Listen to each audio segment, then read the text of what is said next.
Hi. ఇవాళ ఒక అన్నను కలిసిన. అన్న ఆల్మోస్ట్ ఒక 10-12 సంవత్సరాలు ఐటీ సెక్టార్లో చాలా కష్టపడి ఆయన డ్రీమ్ని ఫుల్ఫిల్ చేసుకోవడానికి బయటకు వచ్చి కన్స్ట్రక్షన్ ఫీల్డ్లోకి వచ్చిండు. అన్నతో ఒక లాంగ్ కన్వర్షన్ తర్వాత ఒక మాట అన్నాడు అన్న. అదేంటంటే బిజినెస్లో ఎప్పుడైనా కానీ ఒక మిడిల్ క్లాస్ వాడు అసలే సక్సెస్ కాలేడు.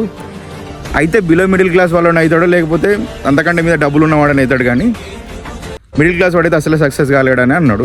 అయితే ఎందుకన్నా ఇట్లా అంటే ఆయన ఒక చిన్న ఎగ్జాంపుల్ తోటి చెప్పిండు. ఫర్ సపోజ్ ఒక టిఫిన్ సెంటర్ పెట్టుకోవాలనుకుంటే బిలో మిడిల్ క్లాస్ వాడు ఏం చేస్తాడు, చిన్న బండితోటి స్టార్ట్అప్ చేసి అతనే పని చేసుకుంటా, అతనే సర్వింగ్ చేసుకుంటా, అన్ని పనులు ఆయనే చేసుకుంటా మెల్లమెల్లే గ్రో అప్ అవుతాడు.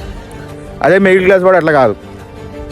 ఏమున్నది, స్టాండర్డ్స్ తోటి ఇంకో అంబియన్స్ పెట్టాలి, వర్కర్స్ని పెట్టాలి, ఇంకా మంచి చెఫ్ని తీసుకురావాలి, ఇంకా హై ఖర్చులు పెట్టుకుంటూ రిటర్న్స్ రాక సేల్స్ కాక ఆయన ఫెయిల్ అయిపోతారు. చాలా మంది అట్లా ఫెయిల్ అయిపోతారు అన్నాడు.